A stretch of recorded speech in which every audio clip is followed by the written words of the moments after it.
Good afternoon. My name is Bill Mockovak from the Office of Survey Methods Research, which is part of the United States Bureau of Labor Statistics.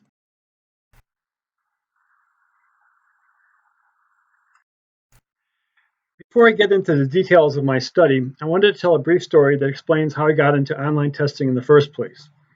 Several years ago, I was part of an interagency team that was developing a new survey called the Occupational Requirements Survey, or ORS. ORS is a survey of businesses conducted using face-to-face interviewing, and its purpose is to collect information on the vocational, physical, and cognitive demands, as well as the environmental conditions in which jobs in the U.S. economy are performed. The United States Social Security Administration uses this data to administer its disability program and to determine which workers who are claiming a disability might be able to work. The survey was developed over a period of several years using traditional approaches. Testing relied on a series of field tests that started out very small and got increasingly larger as more questions were added to the survey. A variety of evaluation methods were used, including observations, debriefings, and actually looking at the data. However, one tool that wasn't used was cognitive interviewing. There were several reasons for this, but the main reason was there were concerns about getting the right population to test, since we were interviewing business respondents who were usually first-line supervisors or someone from the Human Resources Department.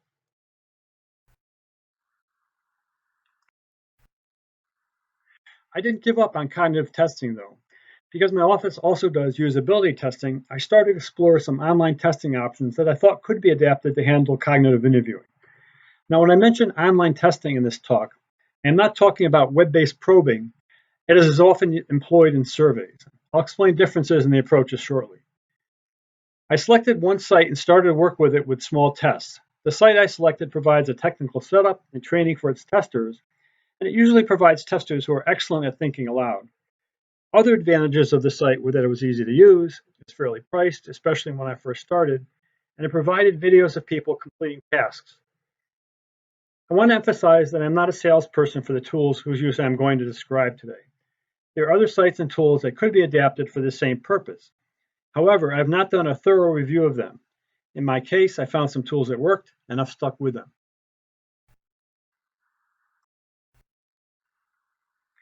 This slide shows the two tools that I used. Continuing my story, as I worked with a usability testing site, which is called TryMyUI, I discovered that although it provided a good setup for testing and recruited excellent participants, it didn't provide the right tools for presenting the instructions and survey questions. It wasn't flexible enough. I needed another tool for that purpose, so I decided to use SurveyMonkey, but you could use any similar tool.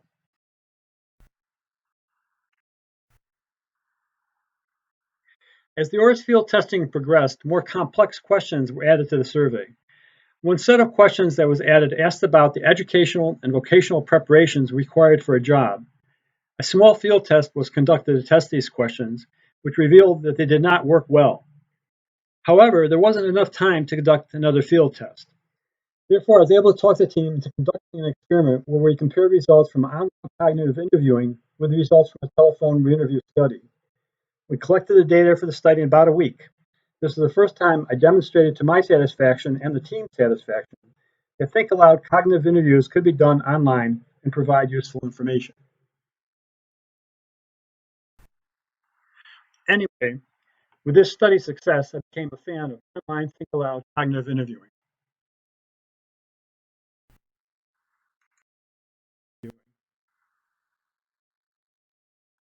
However, as you might expect, there are some challenges associated with this approach, which I'll very briefly describe on the next slide.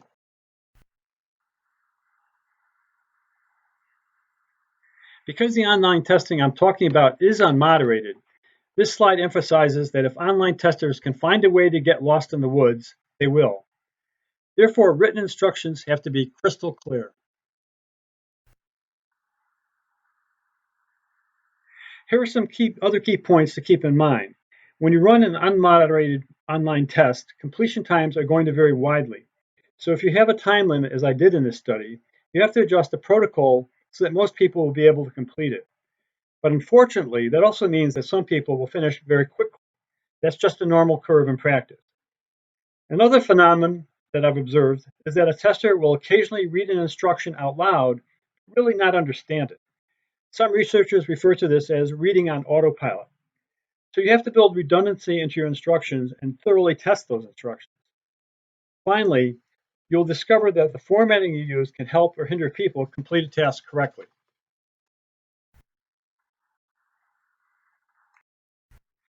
As survey development for ORS progressed, the sponsor added questions about the cognitive and mental requirements of occupations.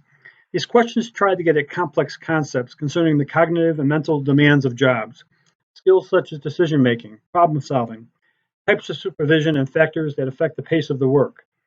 These questions were more challenging for respondents to answer compared to questions that had been previously tested. Because these questions were more complex, I was able to convince the team that we should look at online testing as a supplemental approach for obtaining feedback about the questions. This also gave me the opportunity to conduct this small study you're going to hear about. In the previous online testing study that I had done, in addition to thinking aloud, concurrent or embedded probes were used. These probes immediately followed each survey question. Although this approach is commonly used, some researchers have expressed concern about it because it interrupts the flow of the questions, which can create an artificial situation and possibly lead to problems that don't exist in the actual survey. Therefore, what I wanted to explore in the current study was the use of retrospective probes that would be asked after the Think Aloud procedure was completed.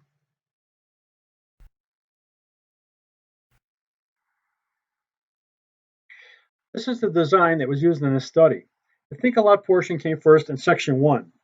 Because the online session was limited to 20 minutes at the time, retrospective probes were only asked about 9 of the questions in section 2. You might be wondering, how did we decide which 9 questions to include? We selected what we thought were the most troublesome questions based on prior expert reviews. Prior to starting section 2, participants read instructions that told them there would be a few more clarifying questions to help us better understand how they interpreted the questions. They were also told that if they already had commented on an issue raised by a question, they could skip the question. There were 25 participants, and all the videos were coded by one person, an intern who was an experienced coder.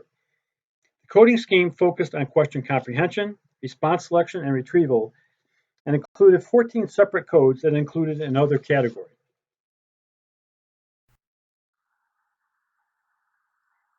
Now I want to show you examples of what the testers actually saw.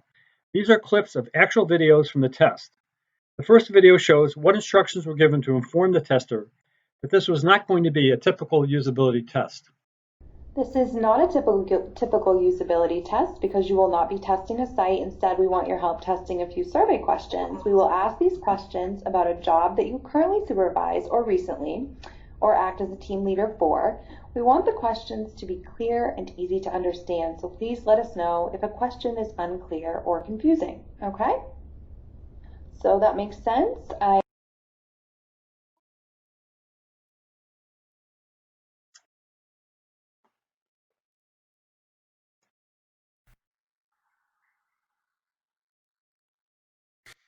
This next video shows the instructions that were displayed to a tester prior to section 1.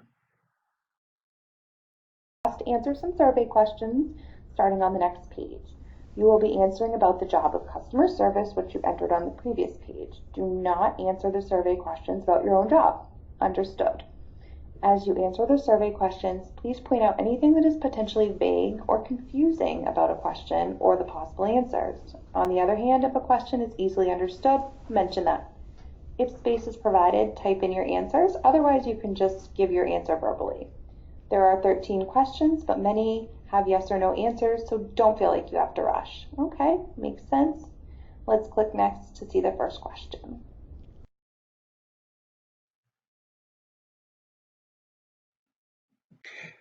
Notice that some instructions are highlighted in red on this screen.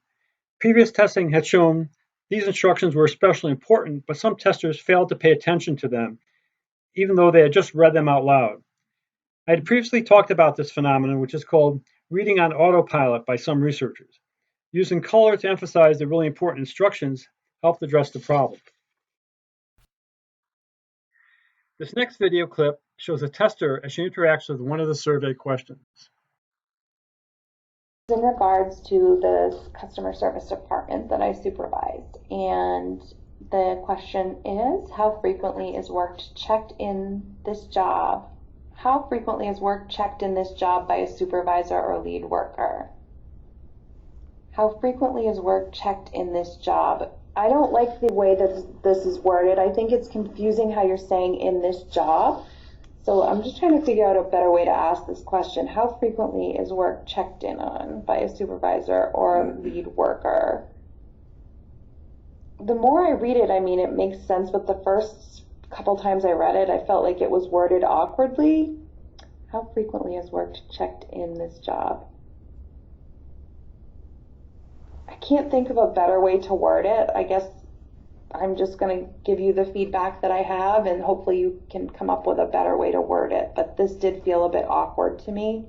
I understand what's being asked, and I would say if I was a customer service representative at my current job, and this was in reference to me, I would say once per day to more than once per day.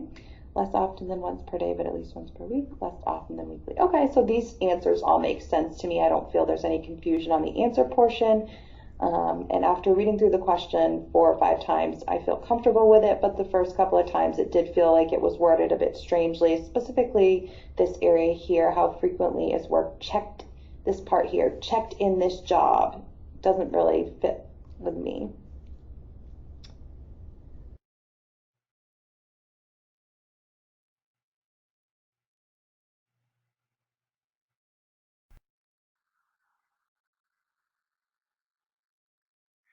Now I'll quickly go over the key results.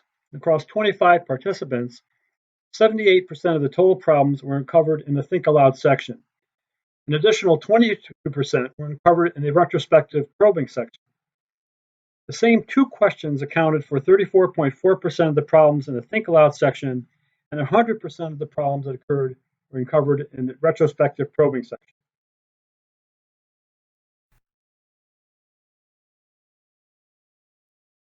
The most common problems uncovered were comprehension problems, with response selection problems the next most common. No retrieval problems were observed.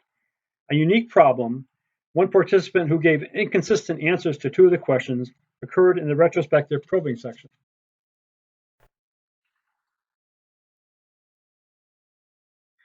These are the average times required to complete the 2 sections.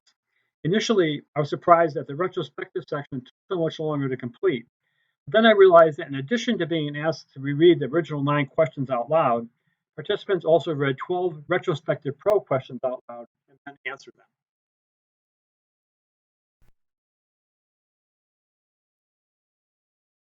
From my perspective, the most important finding in this study is that Think-Aloud interviewing was conducted successfully using a different set of survey questions and protocol. The process was also timely and inexpensive. I also found widespread agreement between results from the online testing and debriefings from another one of our field tests. Same problem questions and issues were identified. However, one key advantage of the online approach was that it provided videos that could be shared among team members to illustrate the types of comprehension problems that respondents were having. And the videos also provided clear examples that could be used in training and manuals. Nevertheless, the team still viewed the online testing as a supplemental approach. As for the effectiveness of asking retrospective questions in Section 2, this approach was considered useful and worth the extra time it took. As with any study, there are limitations. In this case, this was a quasi-experimental study. There was only a single coder, and the results are specific to the tools and platforms that were used. This study did have a unique advantage, which might be viewed by some researchers as a limitation. Most participants were very good at thinking aloud, and if you've used the Think Aloud procedure yourself, you know that it's difficult to find large numbers of people who are comfortable with thinking aloud. The challenge of finding motivated respondents comfortable with thinking aloud is an especially important one because the results might have been quite different with less skilled and motivated participants.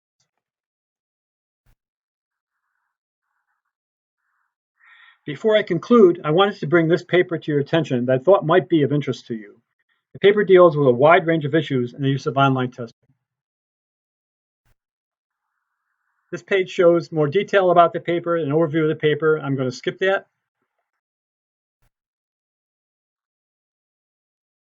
And here is my contact information.